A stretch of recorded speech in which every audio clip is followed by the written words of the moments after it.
Mais um episódio do nosso DLI Podcast, Direito Líquido e Incerto. Então já sabe, né, arroba DLI Podcast lá no Twitter. Daqui a pouco nós vamos ter já a fotinho da gravação. Estou aqui hoje, eu, Sandro Moraes, com o companheiro Alisson Capelari. Companheiro. Boa tarde, companheiro. A todos. E hoje o nosso convidado aqui foi mencionado no último episódio, pela coincidência, depois que a gente estava vendo, me lembrei que tinha até falado, mas mencionei com a pronúncia errada. Né? O professor, o doutor Guilherme Vinci. Isso aí. O professor é doutor em Direito pela Unicinos, pós-doutor em Direito pela PUC e membro da Academia Sul-Rio-Grandense de Direito do Trabalho. Imortal da Academia Sul-Rio-Grandense de Direito do Trabalho. É o mais novo imortal, né? Depois da eleição no ano passado, nesse ano, né, de 2019. E uma honra muito grande, inclusive, ter sido eleito para essa cadeira número 26 da Academia Sul-Rio-Grandense de Direito do Trabalho. E especialmente também porque a professora Denise Fincato, né, foi a minha madrinha. Nossa, no dia da posse, né? E a madrinha de todas nós, na verdade. Né? Afilhados é o que não falam. Afilhados da Fincato. Tem um grupo do WhatsApp com 500 participantes chamado Afilhados da Fincato. E como já deu para perceber, né, nosso tema hoje, mais uma vez, a gente volta para o direito do trabalho, né, como não poderia deixar de ser, e pedindo aqui, até para o professor Guilherme aqui, dar um panorama aí dessas atualidades de direito do trabalho. A gente tem muita mudança na legislação, muita mudança até na própria sociedade e na forma de trabalho, e a gente vai falar um pouco sobre isso hoje. E aí, Guilherme, o que tu pode nos dizer dessa, na verdade, a atualidade de hoje que talvez amanhã já mude, né? É verdade. O que a gente pode falar hoje sobre direito do trabalho? Bom, aquele ainda existe, né? Ele ainda, né, está tentando se manter como uma ciência, né, dentro do direito. Mas antes de falar, eu queria agradecer o convite do pessoal do DLI, Alisson, Sandro, Serginho. Muito obrigado pelo convite, né, por estarmos aí hoje. Fiquei bem feliz porque a gente aí desde o ano passado, desde 2018, 2018 ali, quando eu iniciei o pós-doc com a Denise, a gente se conheceu aí na disciplina e a gente conseguiu manter um contato super bacana entre nós. Então fico bem feliz de estar participando desse projeto que é super inovador ali de vocês, aliando a questão da tecnologia com a informação, né? Então fico realmente muito feliz de estar aqui hoje. Sandro, assim, a gente tem um grande problema, que é o fato dessa reforma trabalhista simplesmente nunca ter fim. A gente começou num cenário aí em 2017, né? Ainda um cenário pré-impeachment, né? Já havia aí alguma diretriz de mudança, com a própria questão da alteração da lei da gorjeta, né? E aí depois nós tivemos aí todo aquele movimento político, né, ao longo de 2016 e 2017, e aí a gente tem ali, então, em novembro, a entrada em vigor da reforma trabalhista, a Lei 13.467, uma lei que começou, na verdade, de uma forma simples, porque a ideia inicial dessa legislação era a alteração basicamente do artigo 8º da CLT e vamos dizer assim, dar um limite ao poder normativo da Justiça do Trabalho, né? Porque sempre teve esse diálogo, essa questão aí que as pessoas estão acreditando, né, que a Justiça do Trabalho é responsável pelo desemprego no país, né, porque ficava dando ações procedentes demais, né, algumas bobagens aí que as pessoas ficam falando, né, e acaba criando, né, nas pessoas o sentimento de que aquilo é uma verdade, né? E aí começou então todo esse movimento reformista, que culminou, na verdade, com uma legislação que alterou mais de 100 artigos aí dentro da CLT, entre revogações e artigos que foram reescritos, né? Numa lógica sonhadora, numa lógica ilógica, né? De que alterando a lei e dificultando o acesso da pessoa ao poder judiciário ou o acesso a determinados direitos, isso melhoraria a economia do país porque possibilitaria a geração de novos empregos. E aí começou aquele mantra, né, de a reforma vai passar e todo mundo vai ter um emprego e nós vamos voltar a ser um país que gera milhões de empregos. E aí teve a criação do próprio contrato intermitente, todo mundo achando que o contrato intermitente era uma espécie de salvação aí da pátria, né? Porque então as pessoas poderiam ser contratadas por vários tomadores de serviço, né? E ninguém se deu conta, ninguém se deu conta não, né? As pessoas se deram conta, né? De que essa legislação ela não resolveu o problema do desemprego e ao contrário, né? Ela na verdade continua hoje gerando efeitos maléficos dentro dos contratos de trabalho, porque vários direitos que nós tínhamos foram retirados ou foram reinterpretados pela norma, né? Criando um grande problema, na verdade, tanto para o trabalhador quanto para as empresas. Né? Por quê? O trabalhador acabou diante de uma situação de uma nova legislação muito menos protetiva ao que nós tínhamos. E as empresas começaram a enfrentar o dilema do quê? Acreditaram que a alteração da norma iria diminuir o número de ações e que agora ninguém mais ia ganhar nenhuma ação na justiça, né? E não é isso que acontece. Porque afinal de contas, vários juízes já declararam alguns artigos inconstitucionais em controle difuso, o próprio Supremo já declarou a própria questão do trabalho das gestantes em ambiente insalubre também inconstitucional. Nós temos um grande problema, né, que a reforma trabalhista entrou em vigor sem estabelecer regras de transição, sem estabelecer cláusula de vigência para os contratos que já estavam em vigor. Então a gente tem, na verdade, um cenário de total insegurança. Isso foi lá em novembro de 2017. Na sequência, né, a reforma entrou em vigor ali num sábado, na segunda nós tivemos a MP 808, que não virou lei, né, não foi convertida em lei depois, então ela gera uma situação jurídica naquele período entre novembro de 2017 e o início de 2018, né, e aí depois ela cai, não vira lei, né, e aí a gente tem então, no ano de 2018, todo o processo eleitoral, né, que culminou aqui com a eleição do Bolsonaro, né, que vem na sequência daquele planejamento já implementado pelo governo do Michel Temer. Né? E aí então a gente tem como atos do governo Bolsonaro a tentativa, em 2019, também via medida provisória, de alteração da questão da contribuição sindical, que poderia então ser recolhida por boleto bancário. Medida provisória também não virou lei. Tá? E aí nós tivemos então, ainda na metade desse ano de 2019, a MP da Liberdade Econômica, que alterava substancialmente regras da CLT, virou lei, mas sem contemplar tudo aquilo que a medida provisória trazia, né? E agora, de novo, né, uma outra medida provisória, a MP 905, né, sobre o contrato de trabalho verde e amarelo, que vem aqui querendo forçar de novo situações que não passaram na MP da Liberdade Econômica e agora então estão novamente vigorando, né? Porque a MP 905 ela está em vigor, né? O prazo da medida provisória ainda não terminou, não finalizou, isso aí vai acontecer ali por final de fevereiro, início de março do ano de 2020, né? Então, e continuamos com os índices de desemprego nos mesmos patamares de 2017, quando a gente teve a reforma. Né? O desemprego no Brasil ele tem oscilado de 12% a 13%, hoje a gente está aí com 11,6%. Né? Como todo mundo comemorando o índice de desemprego, né, que está diminuindo, mas na verdade está diminuindo porque o trabalho informal está aumentando, porque as pessoas precisam buscar outras fontes de renda, outros meios de trabalho para conseguir se sustentar, né? Porque geração de emprego formal, a gente não está tendo no Brasil. Né? Agora, hoje, está saindo as notícias do PIB, que cresceu 0,6%, e os economistas falando em retomada efetiva da economia. Né? E aí eu fico perguntando, retomada efetiva da economia para quem?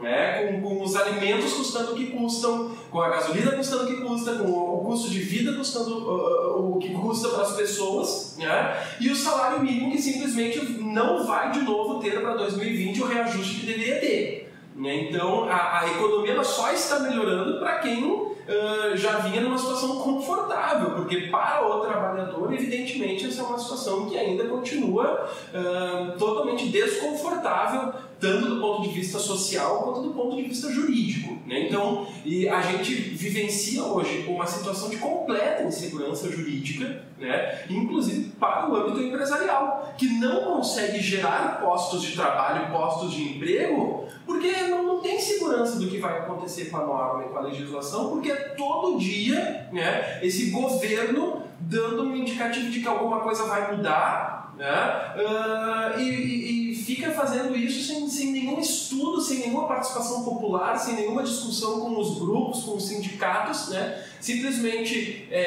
vem a MP 905 que cria esse contrato verde e amarelo, mas que modifica outros 40 artigos da CLT e traz a revogação de outros tantos também. Então é um cenário muito difícil, né, tanto para a figura do trabalho quanto para a figura do próprio direito do trabalho.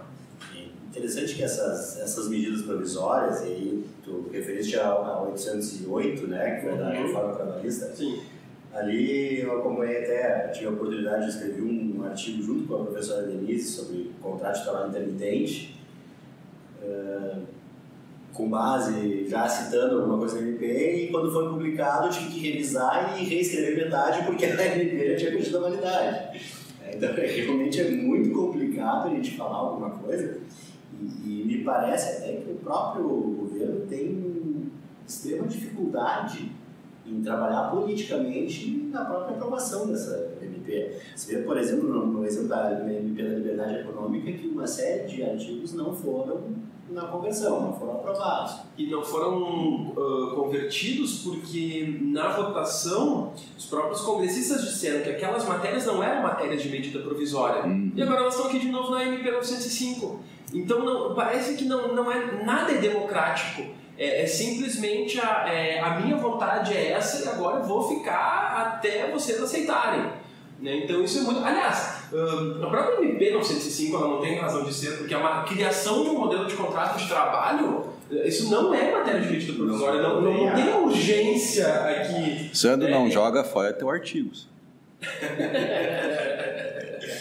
Só reescrever. Insegurança jurídica e segurança acadêmica, né? Tem que reescrever tudo, não joga fora que daqui a pouco tu vai ter que aproveitar. Daqui a pouco aprovam de novo. E assim, o próprio contrato intermitente ele foi muito mal estipulado dentro da CLT, assim, ele tem uma série de falhas, né? A gente até tem a portaria do antigo Ministério do Trabalho, né, que regula as questões do contrato intermitente, que na verdade é uma cópia da MP 808, né, mas assim, não são raros os anúncios que a gente vê, né, dos contratos intermitentes das pessoas. Vou contratar 3 vezes por semana de tal a tal hora por contrato intermitente.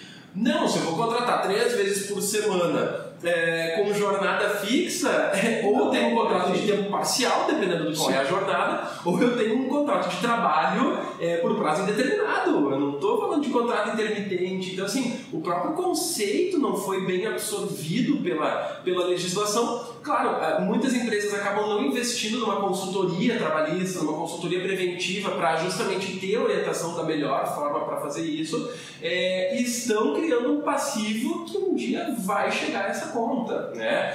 Embora os processos tenham caído nesse contexto pós-reforma, assim, teve aquela queda vertiginosa aí de 40% aí dos processos, esse número já começou a aumentar de novo.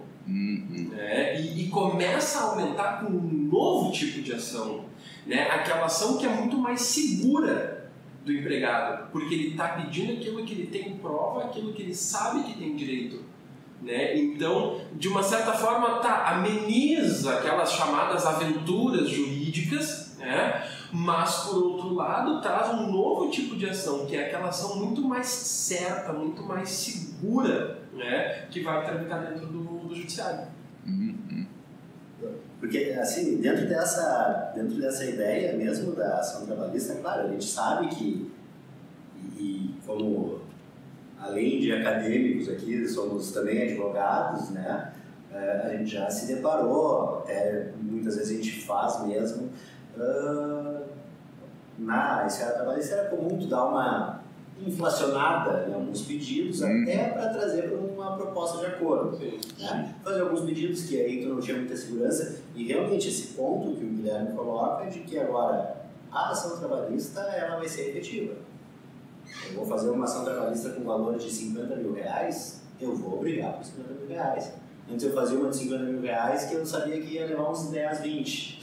Sim, e tem também até uma questão, né, que na verdade a gente teve ainda alteração também na CLT esse ano, aquela legislação lá de 20 de setembro, agora não lembro da cabeça, até vou, depois a gente pesquisa e olha, que é a própria situação da impossibilidade de hoje eu conseguir fazer um acordo indenizatório se eu não tiver verbas dessa natureza pleiteadas.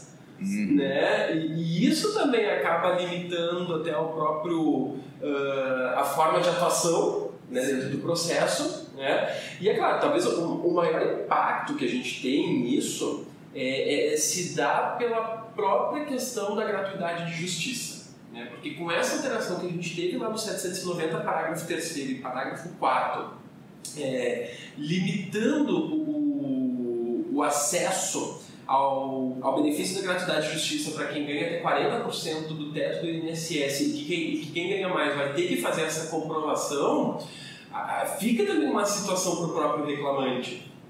Porque agora nós temos honorário de sucumbência, tem a sucumbência no caso da perícia, né, tem uma pedido de insalubridade, alguma questão assim, então isso tudo também modifica e impacta a própria forma do reclamante encarar a ação. Sim. E embora a gente tenha já ações diretas de inconstitucionalidade tramitando no Supremo em relação ao 790, parágrafo 3º e parágrafo 4º, e ainda não foram votadas por completo, isso é uma matéria que talvez agora no ano que vem, 2020, a gente já vá ter um outro tipo de olhar sobre esses artigos, porque pode ser que aconteça de vir uma decisão que declare eles inconstitucionais, né? E aí, claro, o maior temor hoje, que seria, né, o da sucumbência, vai acabar se relativizando, porque eventual declaração de inconstitucionalidade voltaria a um patamar que nós tínhamos antes da reforma, né? De que a pessoa, com a simples declaração, né, já teria aí a sua presunção de hipossuficiência. Aliás, essa matéria até é simulada, né, pelo TST, porque a gente tem súmula do TST que trata sobre isso e a lei, né, a CLT, dizendo outra coisa. Né? O próprio conflito de normas hoje já traz tese para quem advoga, por exemplo, o reclamante, porque o preço da norma mais favorável não deixou de existir. Sim. E aí eu tenho uma súmula que está lá e não foi alterada, que diz que para o reclamante a simples declaração já tem presunção da veracidade daquilo que está sendo dito na declaração de hipossuficiência. Né? E a própria súmula quebra o conceito do 790, parágrafo 3º e 4º. Então isso são de novo, situações que são geradas pela insegurança de uma norma que não é bem debatida. A gente vê essa questão da sucumbência, principalmente eu no meu meio profissional, uma coisa que eu no primeiro momento confesso que não dava muita atenção, mas a questão da sucumbência, além de limitar evidentemente o ingresso da ação ou a natureza do pedido que tu vai colocar nela, muito embora eu não atue no direito do trabalho, certo? A gente vê um diferencial muito grande nas ações coletivas movidas por sindicatos, que também são ações vultosas e que também tem sucumbência grande a favor do patrão quando a ação é improcedente. E dá um problema, dá um impacto muito grande isso, né? Sim, e eu acho que esse seria um dos grandes desafios que a reforma trabalhista colocou.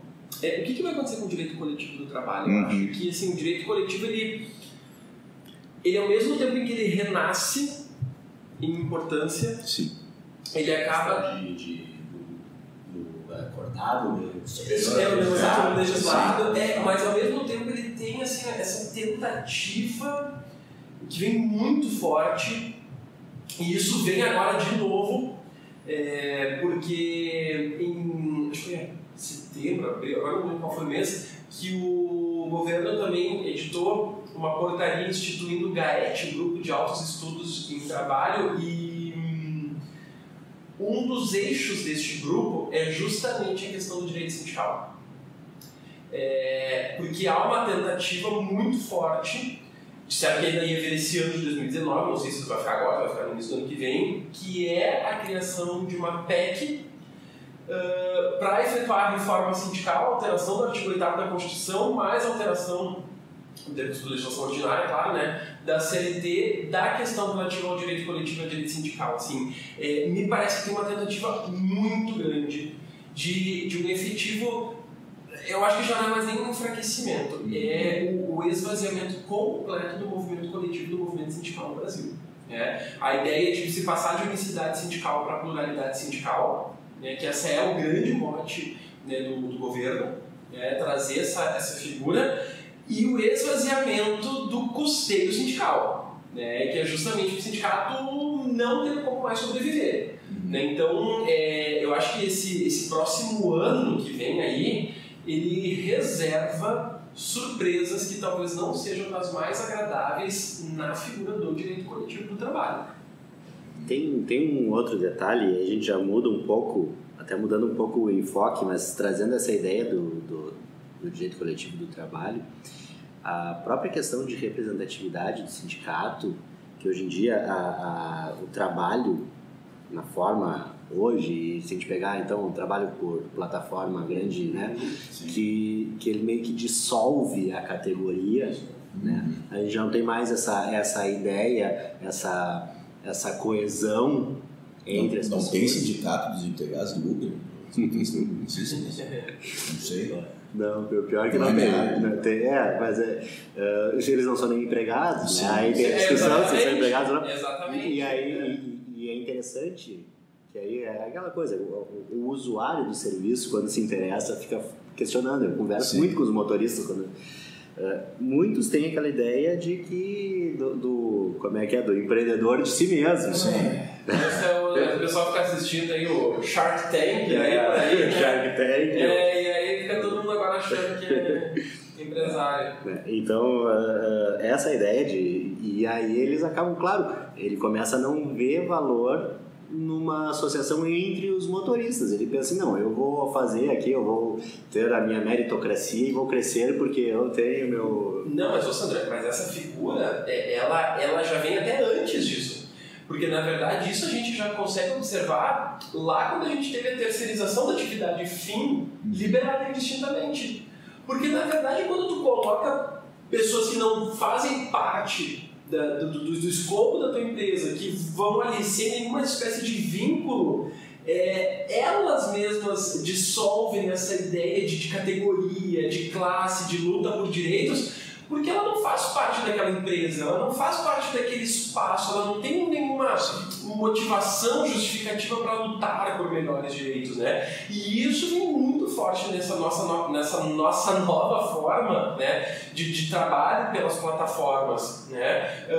E é bem isso que tu fala, o pessoal que dirige Uber, Cabify, iFood, essas coisas, eles não têm essa ideia de que dirigir 16, 18 horas ou pedalar por aí para entregar comida para as pessoas, de que isso é trabalho para eles, isso é uma forma de empreender, de pensar no futuro, porque se eu também hoje não quiser ir dirigir 10 horas, eu também posso, porque ninguém mais manda em mim, né? E as pessoas elas conseguem acreditar em umas ideias que são completamente absurdas, né? De que isso não é uma forma de precarização do trabalho.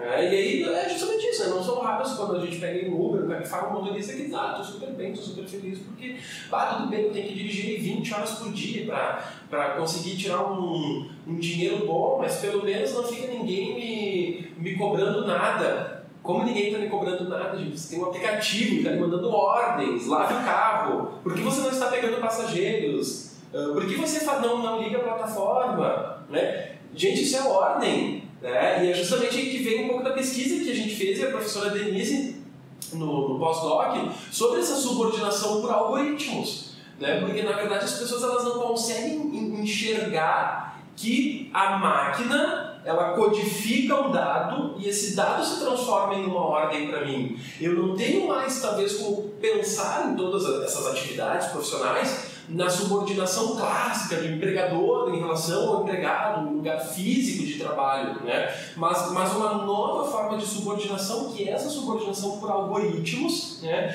Que vai me trazer este conjunto de ordens que me é repassada por uma plataforma, mas que por trás da plataforma ainda existe um ser humano que está ali por trás. E é esse ser humano que vai me repassar essa ordem, né? Então é um grande problema. Além desse problema, vamos dizer assim, acadêmico, né, que é essa rediscussão do sentido de subordinação, nós temos um problema prático profissional, que é justamente esse esfacelamento da ideia de classe e de pertencimento a um grupo, né, que faz com que justamente essas novas categorias, essas novas profissões não consigam se organizar em movimentos para melhoria de condições de trabalho. E aí a gente fica pensando como é que tu vai fazer um sindicato, né? A ideia do sindicato sempre foi de união da classe, né? Para fortalecer a disputa. Sindicato patronal dos algoritmos Sindicato patronal dos algoritmos. Os algoritmos dos aplicativos de transporte. Mas é interessante, e o algoritmo ele tem uma coisa que porque tem o segredo técnico, vamos dizer assim, né, da empresa, mas a gente não tem. Começa pelo seguinte: para uma pessoa que não tenha muito conhecimento de informática, sequer sabe exatamente o que é um algoritmo. Né? Sim, exatamente. Aí vai dizer assim, o algoritmo. Aí esse algoritmo está dizendo para eu fazer o trajeto X por um valor de R$10. Eu não sei por que ele chegou a essa conclusão que eu, e não o motorista, não o João que está com o outro carro ali a 10 metros de mim, mas eu vou pegar aquele passageiro e levar por R$10. E é esse o preço. E é difícil. Não, qual é o empreendedor que não consegue fixar o preço do seu serviço, né? O empreendedor que não fixa o preço do seu serviço, porque eu tenho que cobrar aquilo que o aplicativo me manda. Eu não tenho a liberdade, né? Agora a palavra do momento, né? De ficar escolhendo quanto eu vou cobrar. A liberdade que tem é trabalhar e ganhar dinheiro ou não trabalhar e não ganhar dinheiro. Essa é a liberdade. Que ela é a mesma lá de 1850. Eu fico mais impressionado, sabe com que? Com essa história assim, de, por exemplo, tu tem, eu não sei se agora na Uber agora, sabe que tu tem a opção de não conversar com o motorista e tu pode marcar que tu não quer conversa, e aí o motorista não vai falar contigo. Gente, pelo amor de Deus, trabalhar e se relacionar com as pessoas, a gente eu acho isso completamente inviável. A gente pensar, né? E isso tem estudos muito fortes, a gente escreveu também um artigo sobre isso, de que as pessoas elas estão começando a desenvolver depressão e outras doenças associadas à solidão no ambiente de trabalho, porque tudo está informatizado, eu não preciso mais ir para a empresa para trabalhar, porque eu posso trabalhar de casa. Sim. E aí as pessoas não se relacionam mais no ambiente de trabalho. Então, assim, é muito complexo isso que está acontecendo. Né? E no Brasil, essa complexidade ela dobra, porque ao mesmo tempo em que a gente vê essa entrada da tecnologia nas relações de trabalho, a nossa legislação mudou sem sequer pensar nisso. A reforma trabalhista, nada pensa sobre essas questões de tecnologia no mundo do trabalho. A gente está falando da reforma que tirou hora em itinerary. Tá entendendo? A gente em nenhum momento está se preocupando com o que é a tecnologia nas relações de trabalho, né? Aí agora o governo quer montar um grupo para a questão da internet das coisas no Brasil. E aí tu quer montar um grupo para falar de internet das coisas no Brasil fazendo uma MP que paga 5% de adicional de periculosidade para esse contrato verde e amarelo. Sabe? É o absurdo dos absurdos. E as pessoas parecem tão cegas, assim, tipo, ficam repetindo mantras, sabe?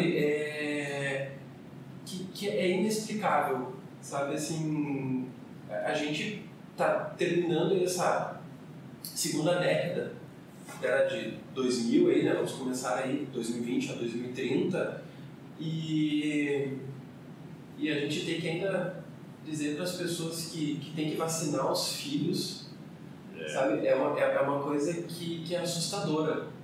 Sabe? Parece que a gente regrediu, não, a gente não está regredindo anos, a gente está regredindo séculos. Sabe que a ideia, eu estava falando ali, a ideia da reforma trabalhista, a venda dela era modernizar as relações de trabalho. Agora, parece que fez uma modernização para 1960. Sim. Né? Ainda querem dizer, mas a CLT é lá de 1940, lá do Getúlio Vargas. Beleza, querem renovar. Só que atualizaram para como se fosse 60, 70. Só que a CLT não era mais a redação de 43 de Getúlio Vargas. Sim. A CLT ela já tinha modificado, entre 1943 e 2017, que é o ano da reforma, praticamente 80% dos seus artigos ou da interpretação dada a estes artigos pelo Tribunal Superior do Trabalho nos tribunais regionais. Então é evidente que nós não tínhamos mais aquela redação, isso é uma bobagem. Tá? Alguém ir para a televisão dizer que estamos resolvendo o problema da CLT fascista de Getúlio Vargas. A nossa CLT nunca foi fascista, o Brasil nunca foi um país socialista, nós nunca tivemos comunismo no Brasil. Não. Guilherme, mas é o seguinte, embora todas essas mudanças, alterações que tu traçou o panorama, o que de específico e de novo traz esse contrato verde-amarelo que é tão falado, tão propalado, que eu não sou tão da área, assim, eu sou osso falar, que nem caviar, né? Nunca sei, eu sou osso falar. Mas o que traz de novo essa carteira que mexe no que já tinha? Esse contrato verde e amarelo, embora ele tenha esse nome, ele na verdade é uma tentativa do governo de criar um programa, né, de primeiro emprego, né, para jovens entre 18 e 29 anos que estejam fora aí do mercado de trabalho, né, e não tenham um registro de primeiro emprego na carteira de trabalho. Esse programa ele começou com uma ideia de que fosse para essa faixa entre 18 e 29 anos e depois para quem estivesse fora do mercado acima de 55 anos. Isso acabou não vingando, né? E aí essa MP ela vem, registro do primeiro emprego para pessoas entre 18 e 29 anos de idade. Né? Ele é, na verdade, um tipo de contrato de trabalho por prazo determinado, porque ele pode durar no máximo 2 anos. Né? E estas contratações elas vão iniciar em 1º de janeiro de 2020 e elas têm prazo para acontecer até 31 de dezembro de 2022. Então lá em 31 de dezembro de 2022 eu posso fazer um contrato até 31 de dezembro de 2024, por exemplo. Tá? A celebração dele tem que se dar dentro desses 2 anos. Tá? E aí, na verdade, ele é um tipo de contrato que ele reduz alíquotas para o empregador, né, como forma de desonerando a folha, vamos dizer assim, como é que eu posso dizer assim? Fomentar. Sim. Né, a criação de novas vagas de trabalho. Né? Então, por exemplo, o FGTS, que ao invés de ser um recolhimento de 8%, ele passa a ser de 2%. Né? A multa do fundo de garantia, ao invés de ser 40%, passa a ser 20%. Né? Tem a desoneração da cota de 10% do INSS. Né? Então, é uma série de medidas que foram tomadas como uma forma de incentivo, né, a esse tipo de contrato. Só que, na verdade, se não é qualquer tipo de empregado, eu não vou poder ficar substituindo todo mundo por esse contrato verde e amarelo. Inclusive, não é previsto que não pode ser substituição, tem que ser criação. Criação, né? Tanto que se eu sair da empresa, eu tenho que respeitar o prazo de 180 dias para ter um novo contrato verde e amarelo, e se eu estiver em um contrato verde e amarelo e ele terminar, eu só vou poder ser recontratado pela empresa nessa mesma modalidade 180 dias depois. Né? Não, vira contrato no prazo determinado. Só tentar... É para primeiro emprego. Exatamente. Sim, se ele sai da empresa... Não, exatamente. Não pode ser despedido para ser recontratado nessa modalidade. Exatamente. Né? E a própria questão da faixa salarial, né? Porque ele é destinado para a faixa salarial de até um salário mínimo e meio. Né? Então, também tem vários tipos de interessante que se faz tanta propaganda e na prática eu acho que vai ser muito pontual. tem todas essas restrições, claro, né? Vai ser uma coisa muito pontual e vale mais, acho que pela propaganda que está sendo feita de que... Não, tem uma série de erros e de coisas absurdas escritas, que é, por exemplo, os direitos previstos na Constituição e na CLT serão mantidos. Gente, que isso? Olha, se um dia uma MP puder tirar um direito constitucional... Exatamente, então a MP agora vai ter condão de tirar direito constitucional, né? Ela tem situações erradas, né? Porque, por exemplo, ela diz, né, lá no artigo 6º que ao final de cada mês, ou de outro período de trabalho acordado entre as partes, o empregado receberá o pagamento imediato da remuneração do 13º proporcional e das férias proporcionais acrescidas de 1/3. Gente, isso está errado. Tu não recebe 13º proporcional à razão de 1/12 por mês. Tu não recebe as tuas férias à razão de 1/12 ao final de cada mês que tu trabalhou. Férias, existe prazo na CLT para pagar. Já tem até uma contradição aqui, porque diz que os direitos da CLT estão previstos e garantidos, mas a própria MP contraria o que está dentro da CLT. Né? Então, assim, são absurdos que estão ali escritos. Né? Essa questão do adicional de periculosidade, que está lá no artigo 15, né, de que se a empresa contratar um seguro, né, ela vai precisar pagar só o adicional de periculosidade de 5% sobre o salário do trabalhador. Isso é completamente inconstitucional, isso é completamente fora, né, da legalidade. E também diz, né, que o adicional de periculosidade só vai ser devido nesse tipo de contrato se houver exposição permanente do trabalhador, caracterizada pelo efetivo trabalho em condição de periculosidade por no mínimo 50% da sua jornada normal de trabalho. Gente, isso tem súmula do TST, que diz que o contato intermitente gera o direito integral ao adicional de periculosidade.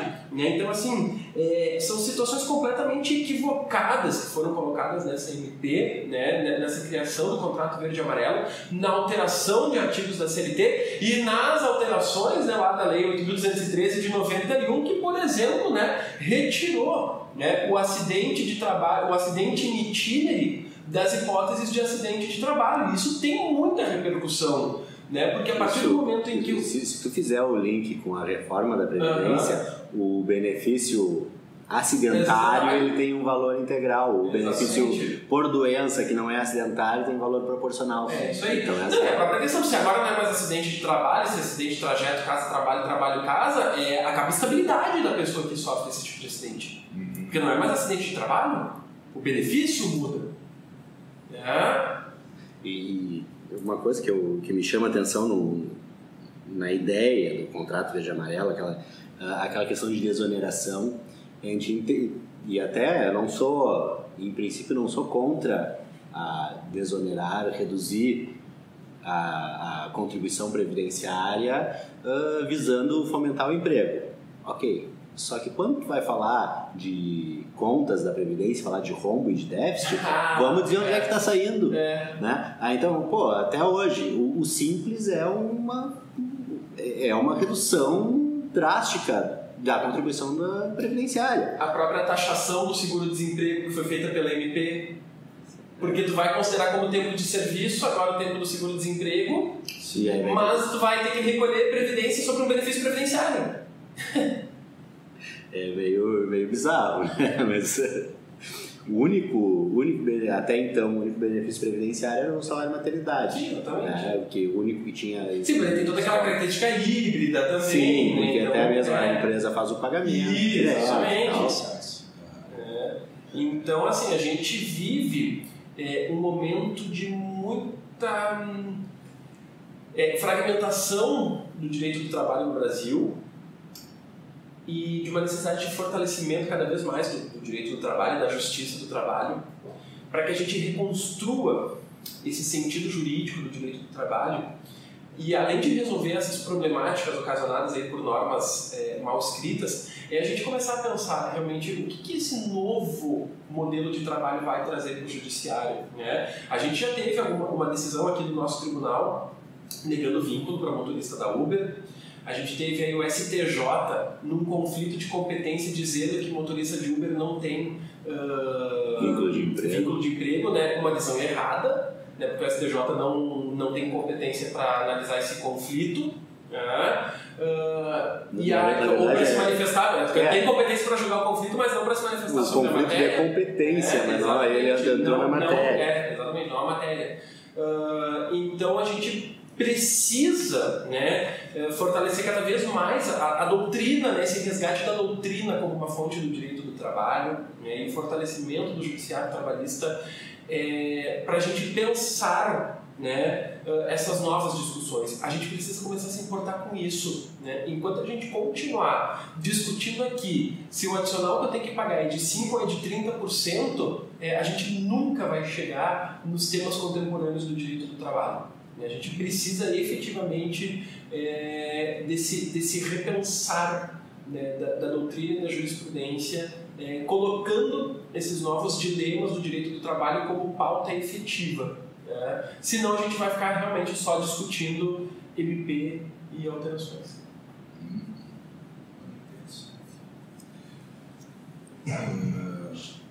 Então, assim, professor, já direcionando para o fim do nosso episódio, eu vou passar então a pergunta clássica que eu faço aqui, certo? Nós falamos em reformas trabalhistas, falamos em subordinação, novas relações de trabalho e tal.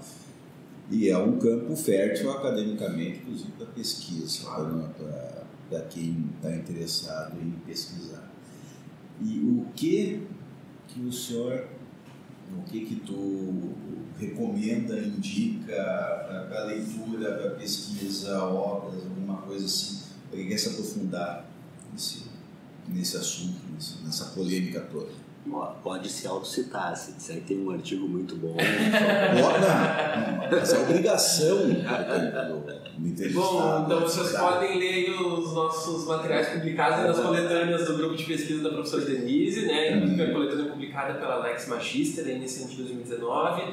A gente está preparando agora um texto que vai sair na coletânea de 2020, né? Justamente sobre esse tema. Tem alguns livros bem interessantes, né? Que é o Uberização, do Thomas Lee. Diga-se, a tradução, o nome, o título da tradução eu achei péssimo. Sim. Não tem nada a ver com isso, mas inventaram essa uberização. Exatamente, né? Os robôs vão roubar o seu trabalho, mas tudo bem, do Federico Pistono. Eu acho que é bem interessante essa leitura, acho que é bem legal. Filmes, tem um documentário, o Dig, né, que trata sobre isso. Justamente é um documentário sobre essa questão do Uber aí. Claro, tem os próprios filmes clássicos, né, do direito do trabalho, né, o Germinal, o Daniel Blake, né, são vários filmes aí que tratam sobre essa questão aí do mundo do trabalho, das formas de trabalho, né. Bom, quem estuda direito do trabalho tem a obrigação de assistir o Germinal, né, porque esse realmente é um clássico dos clássicos, né, Germinal, 1900, e os tempos modernos do Chaplin, né, precisam ser sempre relembrados, né, então é mais nesse sentido, assim. Bom, são baita dicas aí que vão estar todas linkadas no texto do nosso episódio, depois quando for postado. Então, agradecendo aqui o Guilherme, uma conversa muito boa, mais uma grande... Eu sou suspeito, né? Mas eu vou dizer que está sempre agradável de ouvir o nosso podcast. As conversas interessantes e... A gente vai evoluindo também, né? Episódio por episódio. A questão técnica também. Questão técnica. Tem que aprender a falar no microfone muito e... mas tudo bem. Não, é super legal, assim, e acho que propostas como essa devem acontecer, que é uma forma da gente... Claro, embora a gente tenha discutido aqui vários conceitos técnicos, várias questões assim, mas de deixar o direito um pouco mais palatável, um pouco mais... chegando das pessoas de uma forma um pouco mais informal, né? Talvez eu ia falar tirando a formalidade.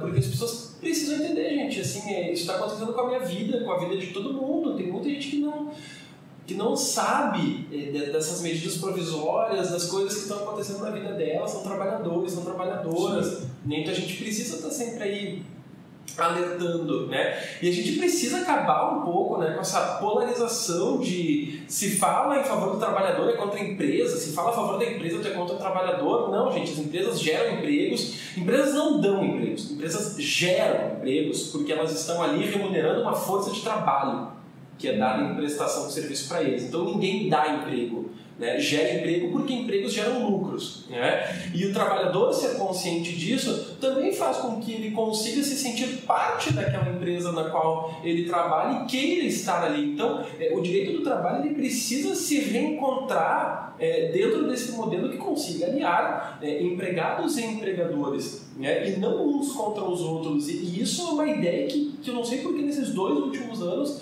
vingou tanto no Brasil, né? De que tem que escolher um lado excluindo o outro. Então, eu acho que propostas como essa são importantes por isso, para a gente também poder alertar as pessoas, né, da importância de se sentirem tuteladas pelo direito, as empresas de se sentirem tuteladas por uma advocacia preventiva, evitando conflitos, evitando demandas, né, e que a gente consiga sempre poder conversar sobre isso num espaço amplamente democrático. Né? Porque talvez essa seja o maior desejo que a gente tenha para esse ano novo aí que está chegando, né? É que o Brasil não perca a sua essência democrática. Então, pessoal, muito obrigado. Valeu, Guilherme. Obrigado, Alisson. Acompanhem lá nossas postagens, @DLI Podcast no Twitter. Vai ter a fotinho. Quem já está ouvindo já viu a foto nossa, né? E aguardo o próximo episódio aí. Muito obrigado. Valeu, pessoal. Valeu. Valeu, até mais.